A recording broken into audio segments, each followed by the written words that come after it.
आज की इस गहरी चर्चा में स्वागत है, जहां हम एक नई सोर्स मटेरियल पर बात करने वाले हैं। मैं इस चर्चा को शुरू करने के लिए बहुत उत्सुक हूं, क्योंकि आज का विषय बहुत ही मजेदार है। हाँ, और मैं भी इस विश्लेषण के लिए बिल्कुल तैयार हूँ। आज हम इस मटेरियल के जरिए कुछ ऐसी बातों पर गौर करेंगे जो सच में लोगों के सोचने का तरीका बदल सकती हैं। बिल्कुल। तो चलिए आज की चर्चा की शुरुआत एक बहुत ही देखे भाले और मजेदार सीन से करते हैं। सोचिए, एक शहर का सबसे मशहूर और एक्सक्लूसिव नाइट क्लब है। अच्छा, वो जगह जहाँ हर कोई जाना तो चाहता है, लेकिन अंदर जाना लगभग नामुमकिन होता है। एकदम सही। अब जरा उस क्लब के बाहर का नज़ारा दिमाग में बनाइए। मुख्य दरवाजे के बाहर, जिसे हम फर्स्ट डोर कह सकते हैं, वहां एक अंतहीन लंबी लाइन लगी है। 99% लोग कड़कड़ाती ठंड या बारिश में बस उसी लाइन में खड़े हैं। और वो बस अपनी बारी का इंतजार कर रहे होते हैं। हाँ, इस उम्मीद में कि शायद आज रात वो बाउंसर उन पर मेहरबान हो जाए और उन्हें अंदर जाने दे। फिर उसी क्लब का एक दूसरा दरवाजा भी होता है, जिसे सेकंड डोर कहते हैं, जो खास वीआईपी लोगों के लिए होता है, राइट? हाँ, अरबपतियों, मशहूर हस्तियों या उन लोगों के लिए जिनकी क्लब के मालिक से सीधी जान पहचान है। उनके लिए लाइन जैसी कोई चीज नहीं होती। वो आते हैं, रेड कार्पेट पर चलते हैं और सीधे अंदर चले जाते हैं। और हम में से ज्यादातर लोग यही मानते हैं कि दुनिया बस इन्हीं 2 दरवाजों के भरोसे चलती है। या तो आप चुपचाप लाइन में लगिए, या फिर कोई वीआईपी बन के पैदा हुई है। यही तो आम सोच है। लेकिन चलिए इसको थोड़ा खोल कर देखते हैं, क्योंकि इन दोनों दरवाजों के अलावा हमेशा एक तीसरा दरवाजा भी होता है, एक थर्ड डोर। यहाँ जो सबसे दिलचस्प बात है वो ये है कि ये नाइट क्लब सिर्फ एक कहानी नहीं है। असल में ये हमारी जिंदगी और असाधारण सफलता हासिल करने का एक बहुत बड़ा रूपक है, एक मेटाफर है। मतलब हम जिस सोर्स मटेरियल पर बात कर रहे हैं वो इसी बारे में है। बिल्कुल। आज हम जिस डीप डाइव में उतरे हैं, उसका मुख्य स्रोत एलेक्स बेनायन की किताब द थर्ड डोर है। इस किताब का पूरा मिशन ही ये समझना है कि दुनिया के सबसे सफल लोग अपनी मंजिल तक आखिर पहुंचे कैसे। क्या वो सब उस फर्स्ट डोर वाली लाइन में लगे थे, या फिर वो सब पैदाइशी वीआईपी थे? सही बात है, क्योंकि अगर वो लाइन में नहीं थे और वीआईपी भी नहीं थे, तो फिर वो अंदर गए कैसे? उन्होंने उस तीसरे दरवाजे का इस्तेमाल किया, थर्ड डोर का। ये वो रास्ता है जहां कोई किसी के लिए दरवाजा खोल कर नहीं खड़ा होता। हाँ, ये वो रास्ता है जहां उस लंबी लाइन से बाहर निकलना पड़ता है। गली के रास्ते दौड़ते हुए दरवाजे को 100 बार खटखटाना पड़ता है। या फिर कचरे के डिब्बे पर चढ़कर किचन की कोई खुली खिड़की ढूंढनी पड़ती है और चुपते छुपाते अंदर जाना पड़ता है। एकदम सही कहा आपने। बिल गेट्स से लेकर लेडी गागा तक हर उस इंसान ने, जिसे दुनिया आज आदर्श मानती है, अपनी शुरुआत में इसी तीसरे दरवाजे का इस्तेमाल किया था। किसी ने भी अपनी बारी का शांति से इंतजार नहीं किया। मुझे इस किताब के कॉन्टेक्स्ट की सबसे कमाल की बात ये लगती है कि इसे किसी ऐसे इंसान ने नहीं लिखा है जो खुद पहले से बहुत बड़ा पत्रकार हो या 30 साल के अनुभव वाला कोई सीईओ हो। हाँ, ये बात सच में हैरान करने वाली है। एलेक्स बेनायन उस वक्त सिर्फ 18 साल का एक कॉलेज फ्रेशमैन था। सोचने वाली बात है, एक ऐसा लड़का जो अपने कॉलेज के हॉस्टल के कमरे में लेटा हुआ बस छत को घूर रहा था और सोच रहा था कि दुनिया के सबसे बड़े लोग अपने करियर की शुरुआत में क्या कर रहे थे। और 18 साल की उम्र में आमतौर पर इंसान के पास होता क्या है? ना तो पैसा होता है, ना कोई बड़ी जान पहचान होती है, और ना ही कोई अनुभव। बिल्कुल। और आमतौर पर ऐसे हालात में लोग क्या करते हैं, वो फर्स्ट डोर वाली लाइन में जाकर खड़े हो जाते हैं।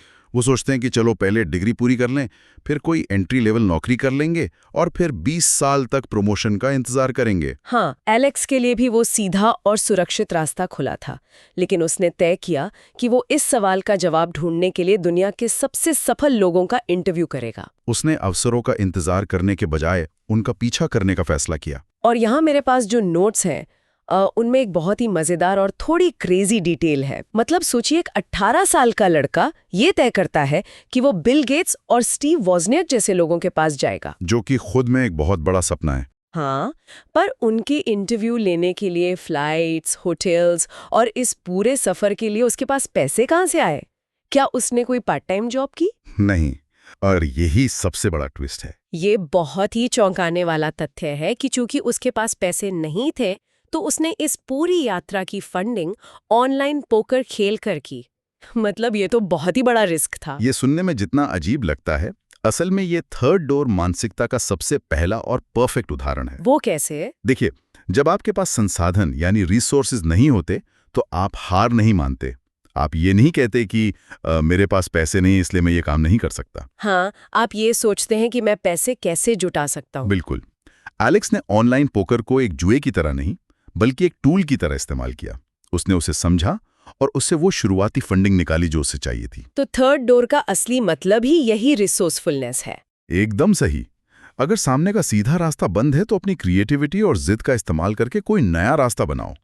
ये तो हो गई एलेक्स की अपनी शुरुआती कहानी, लेकिन मैं ये जानना चाहती हूँ कि जब उसने वाकई में इन बड़े लोगों से बात की तो आखिर निकल कर क्या आया? वहां से जो सीख मिली वो बहुत ही गहरी थी। हमारे नोट्स में सबसे पहला बड़ा नाम बिल गेट्स का है।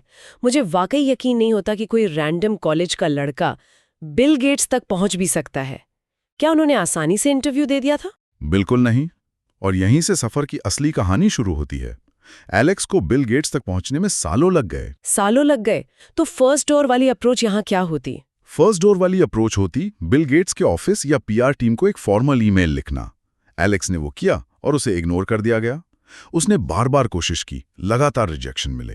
तो फिर उसने थर्ड डोर का इस्तेमाल कैसे किया? उसने ये ढूंढना शुरू किया कि बिल गेट्स के सबसे करीबी लोग कौन हैं, उनकी टीम में कौन है जो शायद उसकी बात सुन ले। अच्छा, मतलब उसने साइड से रास्ता बनाया। हाँ, उसने उन लोगों को ट्रैक किया, उनसे रिश्ते बनाए और कई सालों की मेहनत के बाद फाइनली वो बिल गेट्स के सामने बैठा था। और उस इंटरव्यू में ऐसी क्या खास बात पता चली जो फर्स्ट डोर वाली लाइन में खड़े होके कभी नहीं मिल सकती थी? उस इंटरव्यू का सबसे बड़ा टेक अवे ये था कि सफलता की शुरुआत पैसे की चाहत से नहीं होती। बिल गेट्स ने जब माइक्रोसॉफ्ट की शुरुआत की थी तो उनका लक्ष्य दुनिया का सबसे अमीर आदमी बनना नहीं था। तो उनका लक्ष्य क्या था? उनका लक्ष्य था कि हर डेस्क पर एक कंप्यूटर हो। उन्हें सॉफ्टवेयर और कोडिंग से गहरा जुनून था, एक ऐसा ऑब्सेशन जो उन्हें रातों को सोने नहीं देता था। ये बहुत बड़ी बात है। हाँ, जब किसी काम में ऐसा जुनून होता है तो इंसान स्वाभाविक रूप से बाकी सबसे ज्यादा मेहनत करता है।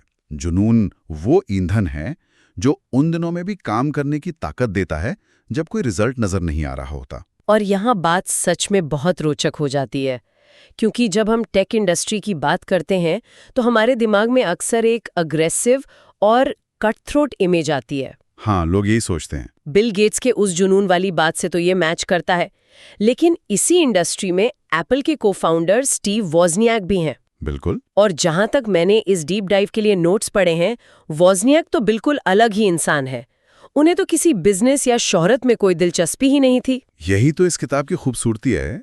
एलेक्स ने जब स्टीव वॉज़नियाक से बात की तो उसे एक बिल्कुल अलग तरह का थर्ड डोर देखने को मिला। वो कैसा था? वॉज़नियाक ने जो कंप्यूटर बनाए वो उन्होंने शोहरत या पैसे के लिए बिल्कुल नहीं बनाए थे।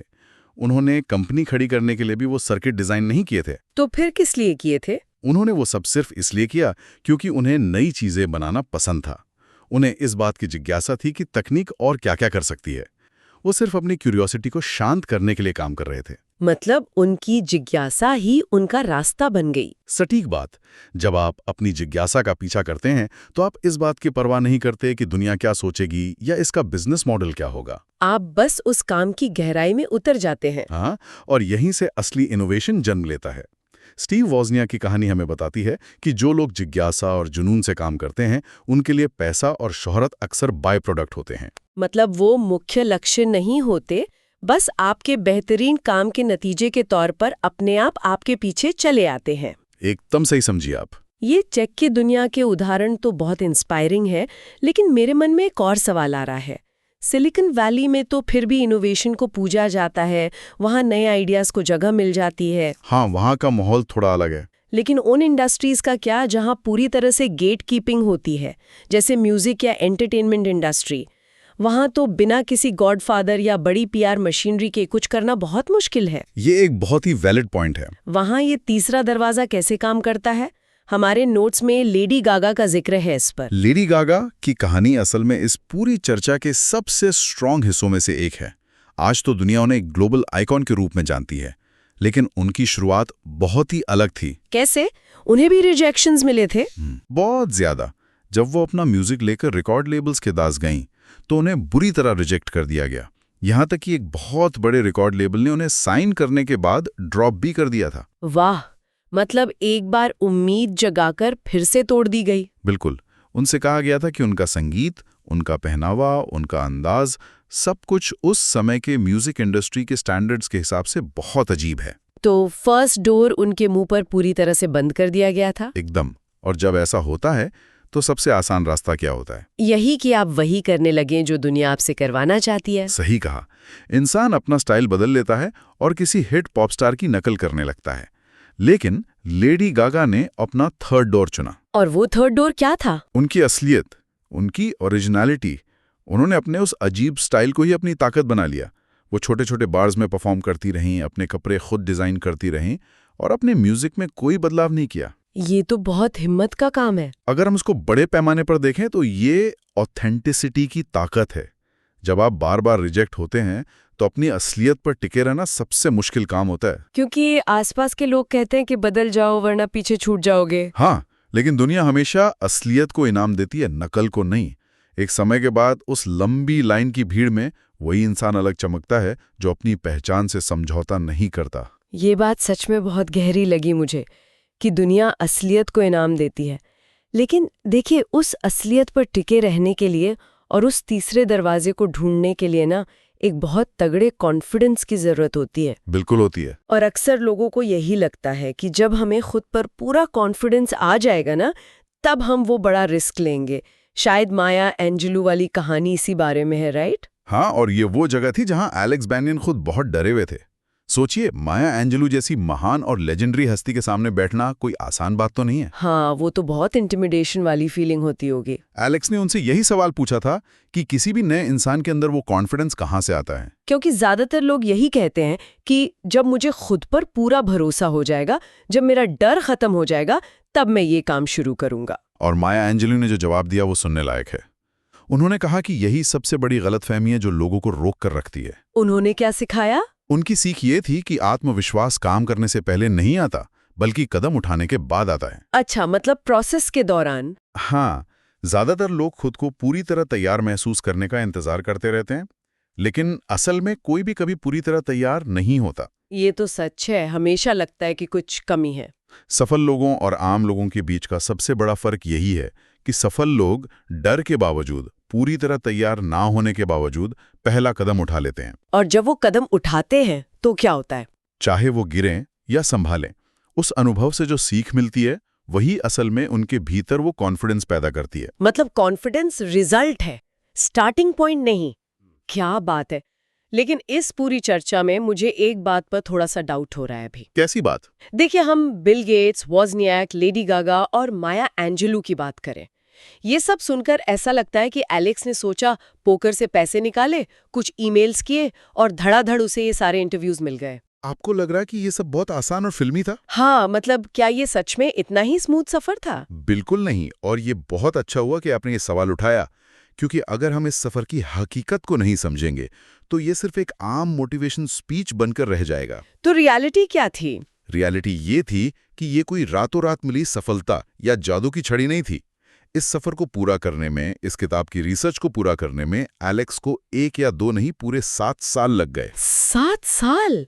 मतलब एक 18 साल का लड़का 25 साल का हो गया सिर्फ ये थर्ड डोर ढूंढते ढूंढते। जी हाँ।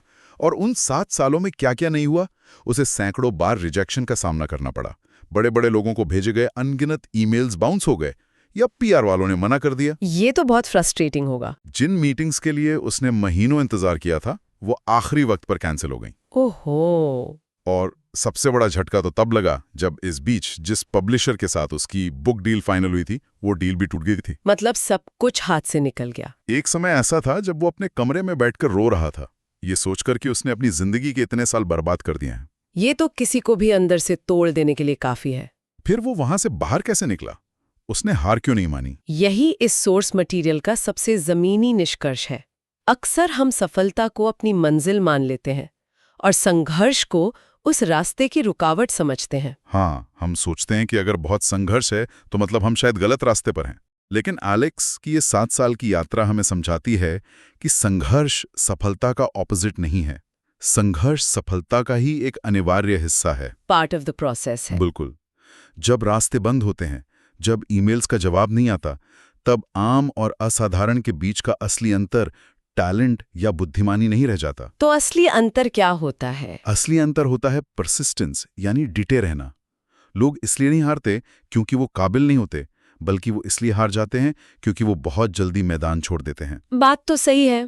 थर्ड डोर सिर्फ एक बार खटखटाने का नाम नहीं है, ये तब तक खटखटाने का नाम है जब तक कोई जवाब न मिल जाए। तो इन सब का आखिर क्या मतलब है? अगर मैं इस पूरी चर्चा को समेटने की कोशिश करूं, तो सबसे बड़ी बात ये समझ में आती है कि थर्ड डोर कोई शॉर्टकट या चीट कोड नहीं है। सही कहा, ये कोई आसान रास्ता नहीं है। ये जीवन की उस फर्स्ट डोर वाली लंबी लाइन में हमेशा के लिए खड़े रहने से साफ इनकार कर देने का नाम है। बिल्कुल। ये इस बात को स्वीकार न करने का नाम है कि आपके पास केवल वही विकल्प है जो आपको सामने दिख रहे हैं। अगर आपके सामने का दरवाजा बंद है तो खिड़की से कूदकर अंदर जाने की कोशिश करें। हाँ, और अगर वो खिड़की भी बंद है तो छत से कोई रास्ता निकालें। और अगर लाख कोशिशों के बाद भी कुछ ना मिले तो अपना खुद का एक नया दरवाजा बना लें। इस विश्लेषण से एक बहुत जरूरी सवाल खड़ा होता है।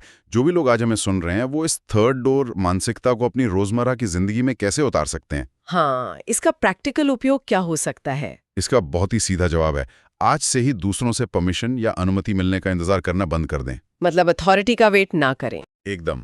अगर आपको किसी से बात करनी है, कोई नई जॉब चाहिए या कोई नया आइडिया शेयर करना है, तो बीच के लोगों या सिस्टम के अप्रूव करने का इंतजार मत कीजिए। सीधे अप्रोच करें। हाँ, लोगों को सीधे ईमेल करें, बेझिझक होकर साहसिक कदम उठाएं। रिजेक्ट किए जाने के डर को अपने मन से पूरी तरह निकाल दीजिए। क्योंकि रिजेक्शन का मतलब फुल स्टॉप नहीं होता, राइट? बिल्कुल नहीं, रिजेक्शन सिर्फ ये बताता है कि ये वाला तरीका काम नहीं किया, चलो कोई और तरीका आजमाते हैं। बस ये याद रखिए कि दुनिया में अवसर कभी किसी को थाली में सजाकर नहीं दिए जाते। वे अवसर हमेशा अपने हाथों से बनाए जाते हैं। सही कहा। आज हमने बहुत ही मजेदार कहानियों के जरिए ये तो डीपली समझ लिया कि अपनी शुरुआत करते समय, अपने सपनों का पीछा करते समय ये तीसरा दरवाजा कैसे ढूंढना है। हाँ, काफी कुछ नया सीखने को मिला। लेकिन आज की इस चर्चा को खत्म करने से पहले मैं एक ऐसा विचार इस डीप डाइव में जोड़ना चाहती हूँ जो शायद सीधे तौर पर हमारे नोट्स में तो नहीं लिखा है, लेकिन इस पूरे कॉन्सेप्ट की आत्मा से जुड़ा हुआ है। अच्छा, वो क्या विचार है? जरा इस बारे में सोचें। जब कोई इंसान अपनी तमाम जिद, अपने जुनून और अपनी क्रिएटिविटी के दम पर तीसरे दरवाजे का इस्तेमाल करके सफलता के उस आलीशान नाइट क्लब के अंदर आखिरकार पहुंच जाता है, तो उसके बाद उसकी क्या जिम्मेदारी होती है? ये एक बहुत ही गहरा पॉइंट है। क्या अंदर पहुंचने के बाद, सफलता का स्वाद चखने के बाद, वो भी बाकी दुनिया को फर्स्ट डोर की उसी लंबी और उबाऊ लाइन में इंतजार करने के लिए छोड़ देता है? क्या वो भी बाकियों की तरह अपने पीछे का दरवाजा बंद कर लेता है ताकि कोई और ना आ सके? या फिर क्या वो इंसान जानबूझकर उस तीसरे दरवाजे को थोड़ा सा खुला छोड़ देता है ताकि उस अंधेरी गली से गुजरने वाले, ठोकरे खाने वाले किसी अगले जुनूनी और साहसी इंसान को भी अंदर आने का रास्ता मिल सके? ये वाकई में बहुत ही सोचने पर मजबूर करने वाला सवाल है, क्योंकि सिर्फ अंदर पहुंच जाना ही सब कुछ नहीं होता। बिल्कुल। उस थर्ड डोर को दूसरों के लिए थोड़ा आसान बनाना या कम से कम उसे खुला छोड़ देना भी असली सफलता का ही एक बड़ा हिस्सा है। एकदम सही। और मैं चाहूंगी कि जो भी इस डीप डाइव को सुन रहे हैं वो इस सवाल को अपने साथ लेके जाएं। जब आपका तीसरा दरवाजा खुलेगा तो आप क्या करेंगे? आज की हमारी इस गहरी चर्चा में हमारे साथ जुड़ने के लिए बहुत बहुत धन्यवाद। धन्यवाद। उम्मीद है आपको इस विश्लेषण से कुछ नए रास्ते ढूंढने की प्रेरणा मिली होगी।